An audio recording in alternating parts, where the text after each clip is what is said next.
오늘 하나님께서 우리에게 주신 말씀은 누가복음 7장입니다. 누가복음 7장 11절에서 17절까지의 말씀입니다. 제가 가진 신약성경은 101면에 있습니다. 누가복음 제7장 11절에서 17절까지 말씀을 같이 합독하겠습니다. 같이 합독합니다. 그 후에 예수께서 나인이라는 성으로 가실새에 제자와 많은 무리가 동행하더니 성문에 가까이 이르실 때에 사람들이 한 죽은 자를 메고 나오니 이는 한 어머니의 독자여 그의 어머니는 과부라. 그 성에 많은 사람도 그와 함께 나오거늘 주께서 과부를 보시고 불쌍히 여기사 울지 말라 하시고 가까이 가서 그 관에 손을 대시니 맨 자들이 서는지라. 예수께서 이르시되 청년아 내가 네게 말하노니 일어나라 하시매 죽었던 자가 일어나 앉고 말도 하거늘 예수께서 그를 어머니에게 주시니 모든 사람이 두려워하며 하나님께 영광을 돌려 이르되 큰 선지자가 우리 가운데 일어나셨다 하고 또 하나님께서 자기 백성을 돌보셨다 하더라. 예수께 대한 이 소문이 온 유대와 사방에 두루 퍼지니라. 아멘. 오늘 이 말씀을 가지고 울지 말라, 일어나라 이런 제목으로 같이 말씀을 나누기를 원합니다.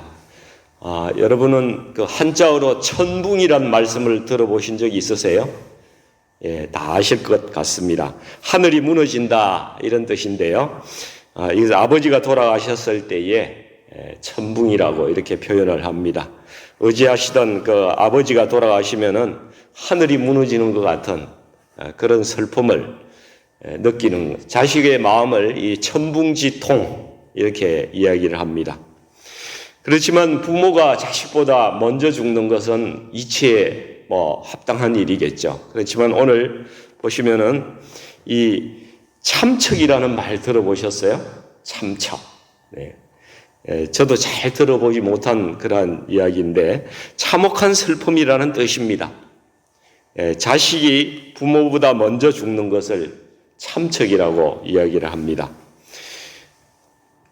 이것은 정상적인 것이 아니고 변고이기 때문에 참척지변 이렇게 이야기를 합니다. 자식은 부모가 돌아가시면은 부모님을 땅에 묻지만은 부모들은 자식이 죽으면은 가슴에 묻는다고 이렇게 이야기하지 않습니까? 한평생 그 슬픔과 그 아픔이 가실 수가 없는 것이죠. 여기 갈릴리 가버나움에서 약 25마일 정도 떨어진 그런 남서쪽에 약간 이렇게 높은 지대에 나인 성이라고 있는데 여기에 참으로 슬픈 일이 생겼습니다. 이 성에 사는 한 과부가 아들 하나만 데리고 의지하고 지금까지 살아왔는데 이제 청년이 되어서 좀 건장해져서 어머님도 돌보고 또 가정 경제도 이렇게 자식이 맡아서 이렇게 하고 있고 그래서 마음의 위안도 되고 남편의 대를 이었다 이런 책임감 이런 것도 있고 해서 보람있게 생각을 했습니다. 이 아들은 정말 남편이기도 하고 때로는 친구 같기도 하고 이 과부 여인에게서는 인생의 전부였던 것이죠. 그런데 이 젊은 청년이 갑자기 죽었습니다. 왜 죽었는지는 성경에 나오지는 않지만은 이 과부 여인에게는 삶의 전부가 이렇게 무너져 내린 것입니다. 여러분 중국 고사에 이런 이야기가 있습니다. 이 동진이란 나라의 병사들이 이렇게 양자강에 이제 배를 타고 총나라를 이렇게 전쟁을 하러 가는 사이에 그 삼협이라는 계곡이 있죠. 요즘 산샤댐이라고 유명하지 않습니까? 그 계곡을 지나다가 벼랑에 이렇게 나뭇가지에 매달려 있는 어린 그 원숭이 한 마리를 잡았답니다. 그래서 그 원숭이를 이 배에 태워서 가는데 그 어미가 그걸 보고 슬피 울면서 계속 배를 따라서 수백 리 길을 계속 따라왔다는 것입니다. 그래서 강 기슭에 이제 배를 대니까 이 어미가 배에 훌쩍 뛰어 올라왔는데 너무 지쳐가지고 어미가 죽었더랍니다. 그래서 어미의 배를 갈라보니까 그 내장이 토막토막 다 이렇게 끊어져 있더라는 것이죠. 그래서 예간장이 끊어진다. 단장의 미아리 고개 그러지 않습니까? 그 슬퍼서 너무 힘들고 슬퍼서 이 예간장이 다 끊어져 있는 이것을 중국 고사 여기에서 이게 나왔다고 합니다. 이 자식을 향한 모정이 짐승도 이렇게 강하고 깊은 것인데 이 자식을 잃은 나인성 여인의 그 슬픔은 얼마나 무엇으로도 바꿀 수가 없는 그런 상황인 것이죠. 라마에서 슬퍼하며 통곡하는 소리가 들리니 라헬이 그 자식 때문에 애곡하는 것이라 그가 자식이 없어져서 위로받기를 거절하는도다. 이 청년의 장례 행렬이 성 밖에 있는 동굴 무덤에 이 청년을 누이려고 이래 동굴 무덤을 향하고 있었습니다. 이제 청년의 아버지를 누였던 그 동굴에 이제 아들을 누이려고 가고 있습니다. 이스라엘 관습에 따르면은 이 사람이 죽으면 시신은 세마포로 싸서 뚜껑이 없는 관에 이렇게 누여서 사람들이 메고 이렇게 이제 무덤까지 운반을 하고 그 뒤에는 어머니가 슬피 울면서 따라가고 있습니다. 또 그 뒤에는 동네 사람들이 이제 많이 슬픔을 같이 하기 위해서 뒤따르고 있었습니다. 옛날에 우리나라에도 상녀가 있지 않았습니까? 상녀를 보신 분도 계실 테고 다들 보셨을 텐데 50년 전에 저희 부친도 44살에 너무 일찍 돌아가셨어요. 그래서 그 상녀에 이렇게 시골이니까 메고 제가 울면서 뒤따라갔던 그 기억이 아직도 생생합니다. 저희 모친이 30대였는데 그때 참 얼마나 슬픔이 컸을까 지금 생각하면 가슴이 먹먹합니다. 그런데 이 장례 행렬의 맞은편에 이 성을 향하여 언덕을 올라오고 있는 또 한 무리의 행렬이 있습니다. 가버나움에서 이 백부장의 종을 치유하시고 나서 예수님께서 제자들에게 나를 따라오라 이렇게 말씀을 하셔서 발걸음을 재촉하셨습니다. 이 병을 치유하는 능력을 보고 또 많은 사람들이 예수님 뒤에 따라서 따라붙은 그러한 사람들도 많이 있었습니다. 가버나움에서 부지런히 25마일을 걸어서 예수님이 향하신 곳이 바로 이 나인성이었습니다. 이 나인성문 앞에서 이 청년의 장례 행렬과 정확한 시각에 마주치시려고 이 카이로스의 시간을 위해서 예수님께서 오고 계셨습니다. 여러분 영화의 한 장면이라고 생각을 한번 해보십시오. 청년의 장례 행렬이 성 밖으로 막 이제 나서고 있고 또 한 무리의 예수님의 그 필두로 해서 그 제자와 여러 사람들이 한 무리가 돼서 일행이 언덕을 올라오면서 탁 성 앞에서 마주치는 그러한 장면입니다. 한쪽은 죽음을 향해 내려가는 행렬이고 또 한쪽은 생명을 살리기 위해서 올라오는 그러한 행렬인 것이죠. 예수님께서 우연히 지나가시다가 마주친 것이 아니라 이 사망의 장소에 일부러 찾아오신 것이죠. 그리고 예수님께서 아들을 잃고 슬피 울고 있는 이 여인을 보고 불쌍히 여기셨다고 말씀하고 있습니다. 여러분 피에타라는 말이 있습니다. 이태리어인데요. 슬픔, 비탄 이런 뜻을 가지고 있는 말입니다. 십자가에서 내려진 예수 그리스도의 그 시신을 떠안고 비통에 잠긴 어머니 마리아 그 모습을 조각한 그것이 이제 피에타상이라고 이렇게 이야기를 하죠. 미켈란젤로가 만든 그 피에타가 제일 유명합니다. 주님께서는 아마 장차 십자가에서 죽으신 자신을 안고 울고 있을 그 어머니를 동병상련으로 생각하면서 이 여인을 긍휼하게 여기고 여기까지 찾아왔을까요? 그런지도 모르겠습니다. 오늘 본문의 핵심은 13절 말씀에 있는 주께서 과부를 보시고 불쌍히 여기사 이 단어라고 생각이 됩니다. 이 헬라어로는 불쌍히 여기다는 말이 스플랑크니조마이라는 단어입니다. 이 스플랑크논이라는 단어가 내장이라는 단어 뜻을 가지고 있습니다. 그래서 이 스플랑크니조마이라는 이 단어는 내장 깊은 곳에서 일어나는 그 슬픔의 감정, 그것을 말하고 있는 것입니다. 이 단어가 쓰인 곳을 보면은 주님께서 나병 환자를 불쌍히 여기셨다 할 때도 이 단어가 쓰였고, 들에 모인 군중들을 목자 없는 양같이 불쌍히 여기셨다 이렇게 할 때도 스플랑크니조마이라는 단어가 쓰입니다. 또 선한 사마리아인이 강도 만난 이웃을 척은히 여겼다, 이때도 동일하게 이 말이 쓰입니다. 여러분, 우리가 기도할 때에 가장 먼저 주님께 간구해야 될 말이 바로 주 예수여 나를 불쌍히 여기소서, 바로 이것입니다. 이렇게 부르짖어야 합니다.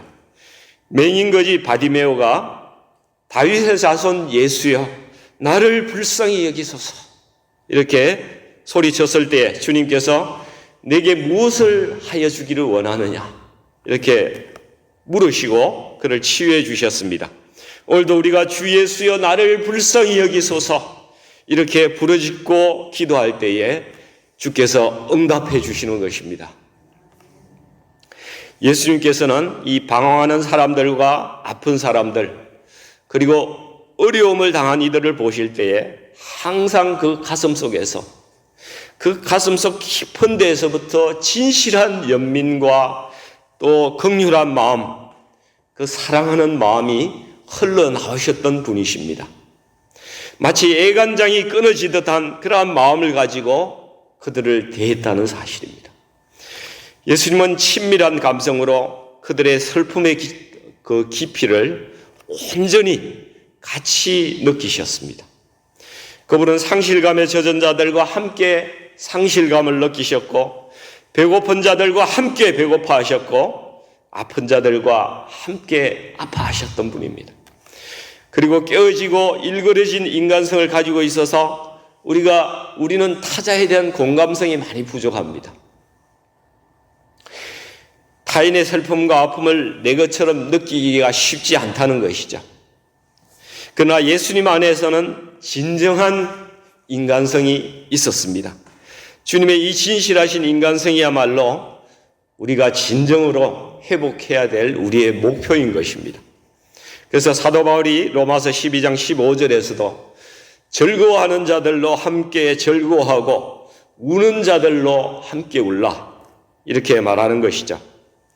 예수님께서 가지신 이 진실한 감정, 이 공감성, 이것의 10분의 1만 우리가 가지고 있더라도 이 세상이 이렇게 각박하지는 않았을 것입니다. 예수님께서 이 여인에게 울지 말라 말씀하십니다. 내가 너의 마음의 슬픔과 애통을 다 보았고 너를 위해서 이제 여기에 왔으니 너는 이제 울지 말라 이렇게 말씀하십니다. 오늘도 주님께서 우리의 상한 심령을 보시고 이렇게 말씀하십니다. 울지 말라. 무엇 때문에 우리가 아파하는지 주님께서 이미 다 보셨고 지금도 보고 계시다는 사실입니다. 알고 계시다는 사실입니다. 예수님은 우리에게 영원한 생명 주시기를 원하십니다. 이 영원한 생명을 가지면은 인생에서 가지는 모든 고통과 슬픔과 괴로움과 아픔을 우리가 소망 가운데서 이길 수가 있는 것입니다. 예수님께서 가까이 가서 청년의 관에 손을 대셨습니다. 사람들이 깜짝 놀라서 관을 메고 가던 사람들이 멈춰섭니다. 왜냐하면 율법상 이 시신을 만지거나 이 관을 만지는 것 자체가 크게 부정하게 되는 일이기 때문에 그렇습니다. 그러나 예수께서 이르시되 청년아 내가 네게 말하노니 일어나라. 그때 죽은 자가 일어나 앉고 말도 하거늘 예수께서 그를 어머니에게 주시니 생명의 주인이신 주님께서 창조주의 권능으로 이 청년을 다시 살리셨습니다. 주님께서 이 성에 큰 기쁨을 가져다 주셨습니다. 나인이라는 말의 원래 뜻이 즐거움이라는 뜻입니다. 원래 즐거워해야 할 곳이 사망과 애통의 성이 되었는데 주님께서 그 즐거움을 되찾아 주셨다는 것이죠. 그 무엇으로도 치유될 수가 없는 그 장이 끊어질 듯한 자식 잃은 어미의 마음을, 그 고통을 단숨에 씻어주셨습니다. 여러분 16절에 보시면은 예수님께서 하신 일을 본 사람들의 몇 가지 반응이 나옵니다. 첫째 반응은 모든 사람이 두려워했다는 것입니다. 이것은 공포가 아니라 하나님이 하시는 놀라운 일을 보고 그 경외감이 드는 것입니다. 그리고 하나님께 영광을 돌렸다고 말하고 있습니다. 그리고 두 번째는 큰 선지자가 우리 가운데 일어났다고 이야기를 하고 있습니다. 이 청년의 회생을 통해서 여기 나인성의 사람들이 기억하는 선지자가 있습니다. 머리에 떠올린 선지자가 있다는 것이죠. 바로 엘리사입니다. 이 나인성은 수넴이라는 지역하고 바로 이웃에 있는 그러한 지역입니다. 예수님 당시에는 이 수넴이라는 동네는 이미 없어지고 사람들이 이 나인성으로 옮겨와서 살았다고 합니다. 선지자 엘리사가 수넴 여인의 아들이 죽었을 때에 다시 살린 그 이야기가 바로 이 나인성에서 구전으로 내려오고 있는 그러한 곳이 바로 이 나인성입니다. 예수님께서 가버나움에서 먼 이곳 나인성까지 일부러 찾아오신 이유가 있다는 것이죠. 구속사적으로 보면은 엘리사가 수넴 여인의 아들을 살린 사건은 장차 예수 그리스도께서 오셔서 부활하게 되실 것을 예표했다면은 이제 예수께서 오늘 이 나인성에서 이 과부의 아들 청년을 다시 살리신 이 사건은 앞으로 예수 안에서 죽은 모든 사람들을 다시 부활하게 하실 그 부활의 소망을 주시기 위한 바로 그 사건을 예표하고 있는 것입니다. 그래서 두 번에 걸쳐서 이 나인성에서 부활의 사건을 우리에게 보여주고 계시는 것입니다. 주 예수를 믿음으로 하나님의 구원을 보리라. 이 사실을 바로 증거하고 있는 것이죠.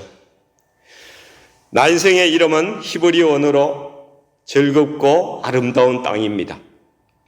이 즐겁고 아름다운 땅에 죽음이라고 하는 슬픔이 가득 차 있는 것이 바로 이 세상의 현재의 모습입니다. 이 나인성은 하나님께서 사람을 창조하셔서 즐겁고 아름다운 땅 에덴에 두셨는데 범죄에서 죽음에 이른 것을 바로 말하고 있는 것입니다. 소망이로는 도저히 찾아볼 수 없는 이 과부의 안타까운 처지가 바로 우리 자신의 모습이라는 것입니다. 우리 인간이 처한 암담한 현실입니다. 동서남북을 다 둘러봐도 아무런 소망이 없는, 무슨 희망이 있는 그런 세상입니까? 죽을 수밖에 없는 인생, 죽음이 두려워서 평생 종노릇하고 있는 인생의 유일한 소망은 예수께서 찾아오시는 일입니다. 그리고 그분이 오셔서 나의 죽음에 관해 손을 대시고 죽음으로 떠매여서 내려가던 바로 그 길이 멈춰지는 것입니다. 그리고 주님께서 내가 네게 말하노니 일어나라 이렇게 말씀하실 때 우리가 새 생명을 얻는 것입니다. 주님께서 우리 인생의 가장 비통한 순간에 찾아오셔서 울지 말라 이렇게 말씀하십니다. 그리고 일어나라고 말씀하고 계십니다. 이것은 현재 명령형입니다. 우리에게도 지금 일어나라고 말씀하고 계십니다. 죽음과 사망의 자리에서 너는 일어나라. 슬픔의 자리에서 울지 말고 너는 일어나라. 이 청년은 지금 살아났지만은 또 그 육체는 병들고 또 죽을 것입니다. 우리도 그렇습니다. 이 청년이나 우리에게 정말 중요한 것은 육체가 다시 살아가고 병이 치유되고 그런 것이 그것도 중요하지만은 그보다 더 중요한 것은 영원한 생명, 영원히 썩지 않을 그 생명, 그것을 우리가 얻느냐? 예수님께서 그것을 우리에게 주신 것을 우리가 가지고 살아가느냐? 그것이 가장 중요한 일이라는 것입니다. 예수님께서 죽은 아들을 살려서 돌려주시는 이유는 단 하나입니다. 불쌍히 여기셨다는 사실입니다. 긍휼히 여기셨다는 것이기 때문입니다. 우리를 향한 주님의 긍휼, 은혜입니다. 이 은혜는 그저 값없이 주시는 선물입니다. 이 나인성 여인은 자신을 찾아오신 분이 누구인지도 모르고 은혜를 입었습니다. 이 여인의 이전의 삶이 어찌 되었던 간에 은혜를 입은 이후의 삶은 어떻게 살아갔겠습니까? 주님의 은혜에 감사하고 또 주님의 하신 일에 영광을 돌리며 살아가지 않았겠습니까? 우리도 뭘 잘 알아서 또 잘해서 착하게 살아서 그렇게 구원 얻은 것이 아닙니다. 그냥 순수히 정말 하나님의 은혜로 우리가 구원을 얻은 것입니다.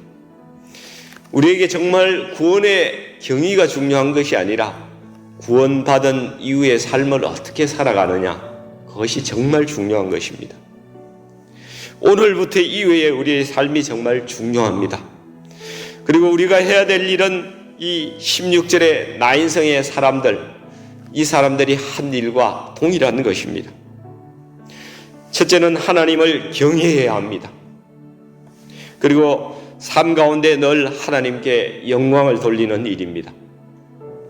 두 번째는 예수님께서 나에게 우리 가운데 오셨다. 그리고 내가 경험한 그 예수님을 삶 가운데 늘 증거하는 일입니다. 그러한 삶을 살아가는 것입니다. 마지막 세 번째는 하나님께서 그 언약대로 자기 백성에게 찾으시고 돌보셨다는 사실을 감사하는 것입니다. 이 세 가지, 하나님께 영광을 돌리고 예수님을 증거하고 그리고 마지막으로 하나님께 감사하는 그 삶을 오늘도 살아가시는 우리 성도님들 다 되시기를 주님의 이름으로 축원드립니다. 같이 기도하겠습니다. 생명의 근원이 되시는 아버지 하나님, 외아들을 잃은 과부를 불쌍히 여기셔서 생명을 살리시는 그 주님의 권능을 찬양드립니다. 사망과 절망으로 내려가는 그 세상을 향해서 주님께서 울지 말라, 일어나라 이렇게 말씀하고 계십니다. 오늘도 이 말씀이 선포될 때에 많은 사람들이 듣고 일어나서 생명으로 돌아올 수 있도록 하나님 역사하여 주시옵소서. 이 땅 가운데 살아갈 때에 영원한 부활의 소망을 가지고 주님께서 내 삶에 오셔서 역사하신 일들을 증거하면서 삶으로 영광 돌리는 또 생명을 전하는 자로 이 땅 가운데 살아갈 수 있도록 저의 삶을 인도해 주시옵소서. 예수님의 이름으로 감사하며 기도합나이다. 아멘.